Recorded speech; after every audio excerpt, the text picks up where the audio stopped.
Hello student, मैं engineer Ajay Kumar अपने YouTube channel happy physics bye Ajay में आप लोग का स्वागत करता हूं। चलिए आज इलेक्ट्रोस्टैटिक का लेक्चर नंबर 5 स्टार्ट करेंगे, जिसका नाम होगा कूलम्ब्स लॉ। इससे पहले आप लोगों को मैं एक बात कहूँगा कि अपने आगे कॉपी और नोटबुक लेके बैठिए, क्योंकि हर एक बात का आप लोग को नोट्स बनाना है। चलिए इससे, और अगर आप मेरे चैनल पर नए हैं तो भी हैप्पी फिजिक्स बाय अजय को लाइक करें, सब्सक्राइब करें और शेयर करें। चलिए समय वेस्ट न करते हुए स्टार्ट करते हैं लेक्चर। इलेक्ट्रोस्टैट का 5वां लेक्चर ये बोलता है कूलम्ब्स लॉ स्टार्ट किए थे। इलेक्ट्रोस्टैटिक्स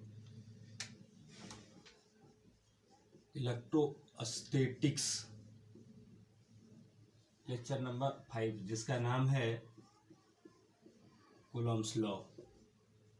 कूलम्ब्स लॉ देखिए समझिएगा, बहुत इंपॉर्टेंट टॉपिक है। 12th क्लास का पहला इलेक्ट्रोस्टैट का हम लोग पढ़ रहे हैं कूलम्ब्स लॉ। देखिए कूलम्ब्स लॉ एक फ्रांस साइंटिस्ट थे। यह रूल दिए थे 1785 में। बस इतना बेसिक जानने के लिए कि एक फ्रांस के साइंटिस्ट थे, 1785 में रूल दिए थे। इनके रूल का कहते हैं क्या, फिर आखिर इसका रूल बोलता है क्या, देखिएगा अब रूल समझिएगा। ये state that Columbus state that, लिखिएगा साथ साथ कॉपी नोट लेके रखिएगा, ठीक है। द फोर्स ऑफ बोलते हैं, ये रूल बोलते हैं, इसका नियम बोलता है the force of attraction, the force of attraction or repulsion, the force of attraction or repulsion between charge,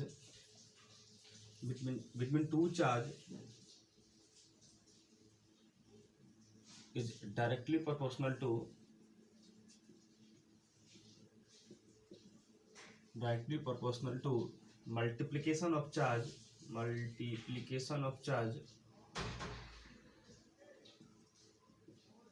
and inversely proportional to their square of separation। देखिए ये नियम क्या बोलता है कि दो आवेशों के बीच लगने वाला आकर्षण एवं प्रतिकर्षण बल उन आवेशों के मल्टीप्लिकेशन के उन आवेशों के गुणनफल के समानुपाती तथा उनके बीच के डिस्टेंस के, उनके बीच के सेपरेशन के स्क्वायर के इनवर्सली प्रोपोर्शनल होता है। स्क्वायर के इनवर्सली। इसका मैथमेटिकल ऑब्जर्वेशन क्या कहता है, देखिएगा मैथमेटिकल ऑब्जर्वेशन क्या कहता है। मैथमेटिकल ऑब्जर्वेशन बोलता है, मान लेते हैं कि late Q1 and Q2 are TW, two charge। Q1 and Q2 are two charge and R is the separation between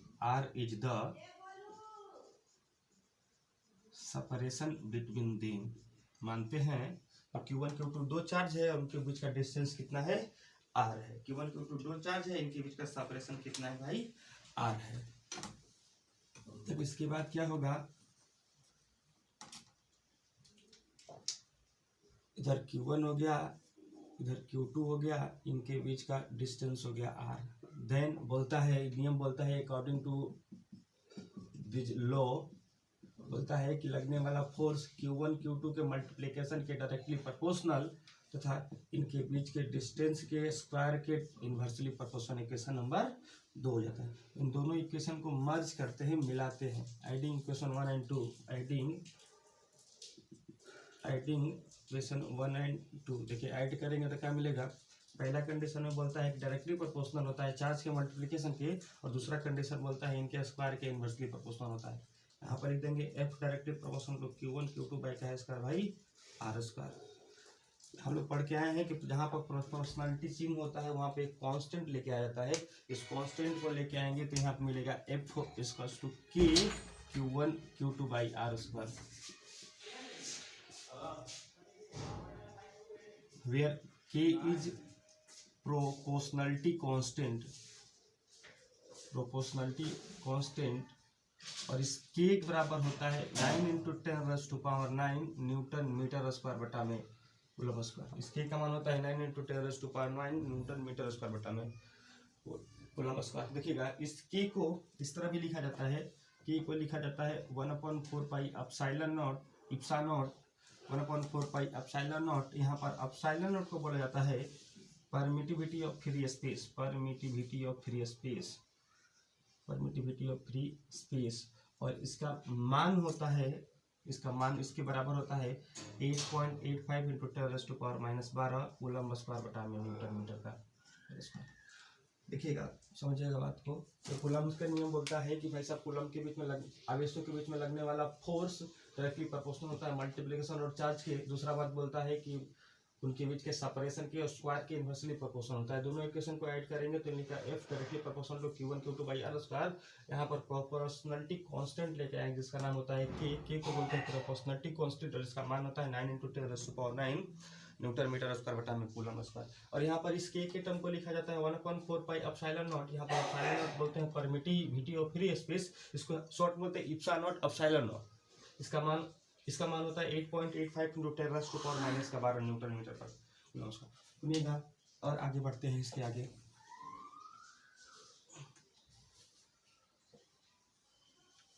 और बढ़ते हैं तो बात बनेगा F बराबर हम लोग पढ़ लिए के Q1 Q2 by R square. यह पहला नियम है। यहाँ पर कांस्टेंट का मान होता है 9 × 10⁻⁹ न्यूटन मीटर स्क्वायर बटा में कूलम स्क्वायर। और इस F को लिखा जाता है 1/4 pi epsilon naught Q1 Q2 by R square, जहाँ पर यह कांस्टेंट है। और जहाँ पर इसको बोलते हैं इप्सा नॉट EPSHA, इप्सा नॉट या permittivity of free space, permittivity of free space. और इसका मान होता है 858 × 10⁻⁻12 न्यूटन मीटर। यहाँ कूलम स्क्वायर होता है, यहाँ कूलम स्क्वायर बटा में न्यूटन मीटर का whole square. This expression number 1 and this expression number 2 are required expression of Coulomb's law। इस इक्वेशन को बोला जाता है Coulomb's law का रिक्वायर्ड एक्सप्रेशन। थोड़ा सा और बाकी देखिएगा, क्वेश्चन आपसे बिहार बोर्ड वाला पूछेगा कि इस इप्सा नॉट का यूनिट क्या होगा, इस इप्सा नॉट का डायमेंशन क्या होगा। तो अपन लोग चेक करते हैं कि परमिटिविटी का नोट करके आप लोग लिखिएगा, नोट नंबर 1 करके लिखेंगे, नोट नंबर 1 करके लिखेंगे।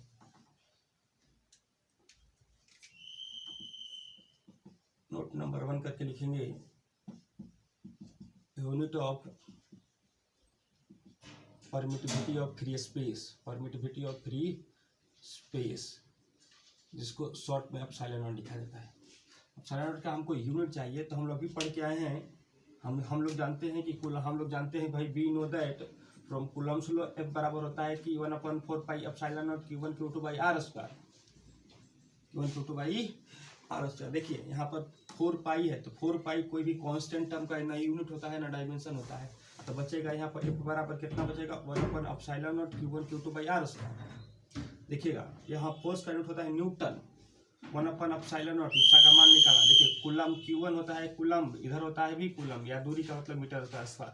तो मिलेगा न्यूटन 1/एप्सिलॉन नॉट बराबर कूलम स्क्वायर बटा में मीटर का होल स्क्वायर। इसको लेके इधर जाएंगे, न्यूटन मीटर का होल स्क्वायर बराबर 1/एप्सिलॉन नॉट इंटू कूलम का स्क्वायर। जब इप्सा का मान निकालेंगे तो मिलेगा कूलम स्क्वायर बटा में न्यूटन मीटर का। This is the unit of epsilon not, this is the unit of coulomb square बटा में न्यूटन मीटर का होल स्क्वायर, कूलम स्क्वायर बटा में न्यूटन मीटर का होल स्क्वायर। दूसरा पॉइंट बोलता है इसका डायमेंशन निकालने के लिए, इसका डायमेंशन निकालने के लिए स्टार्ट करते हैं इनसे। देखिए इप्सा नॉट बराबर हम लोग पढ़ लिए कूलम स्क्वायर बटा में न्यूटन मीटर का होल स्क्वायर। यहाँ कूलम है, यहाँ चार्ज है, चार्ज का यूनिट होता है, डायमेंशन होता है 80 का होल स्क्वायर। देखिए यहाँ न्यूटन मतलब फोर्स, फोर्स का डायमेंशन है ml का पावर -2। यहाँ मीटर, मीटर मतलब लेंथ का होल स्क्वायर। कर लेते हैं ऊपर नीचे, ऊपर नीचे का a स्क्वायर t स्क्वायर, नीचे बचेगा ml का पावर 3, यहाँ t का पावर -2। सब वैल्यू को ऊपर लेके जाएंगे तो यहाँ मिलेगा m का पावर -1, l का पावर -1, t का पावर 4, a का power 2। This is the dimension of epsilon not. यह क्वेश्चन, यह टॉपिक पूछते रहता है आप लोग से टिपिकल क्वेश्चन में कि यूनिट क्या होगा, डायमेंशन क्या होगा, किसका, एप्सिलॉन नॉट का, परमिटिविटी ऑफ फ्री स्पेस। थोड़ा सा और बात देखेंगे थोड़ा सा आगे।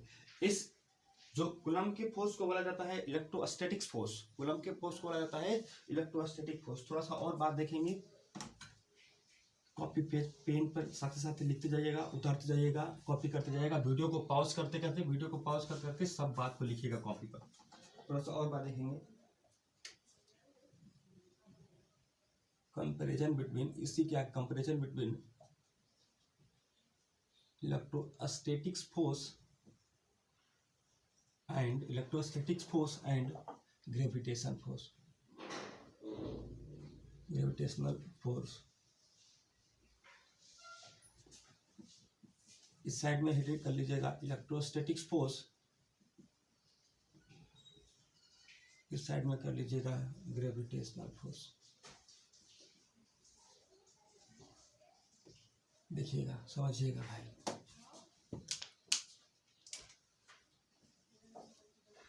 पहला, electrostatic force is coming from Coulomb's law. Electrostatic force coming on Coulomb's law.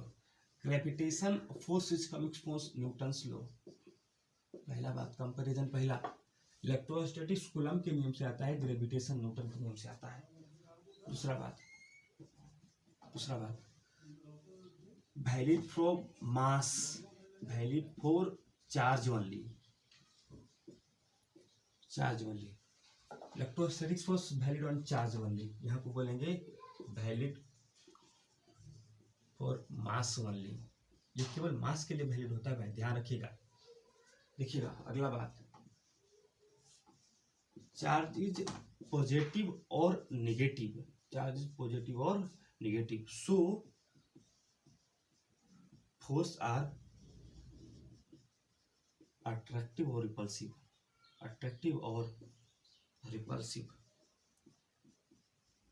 So force are attractive और रिपल्सिव। यहाँ पे देख लीजिएगा, mass is only positive, mass is only positive, mass is only positive, so force are only attractive. नीचेगा केवल, कहीं सुने हैं कि -5 किलो वजन है? नहीं होता है, +5 किलो। हाँ, अगला बात, इलेक्ट्रोस्टैटिक्स फोर्स में एक्सप्रेशन दिया जाता है बराबर 1/4πε0 Q1 Q2/r²। यहाँ पर एक्सप्रेशन दिया जाता है बराबर Gm1m2/r²। सुनिएगा, और आगे बढ़ते हैं, और आगे बढ़ते हैं।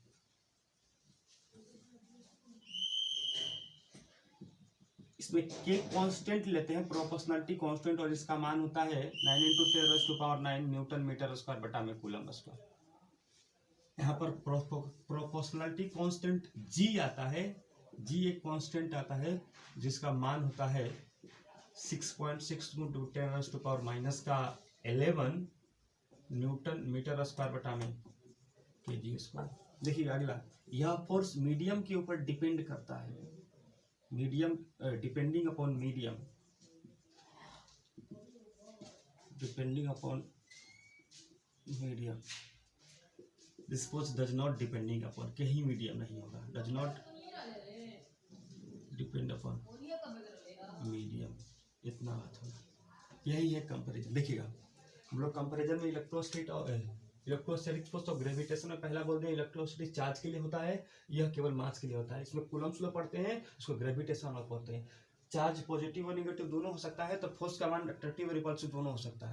यहाँ पर मास केवल ओनली पॉजिटिव होता है, so force are only positive. यहाँ बोलेंगे इसका एक्सप्रेशन है बराबर 1/4πε0 से दिया जाता है, इसका एक्सप्रेशन Gm1m2/r कर दिया जाता है।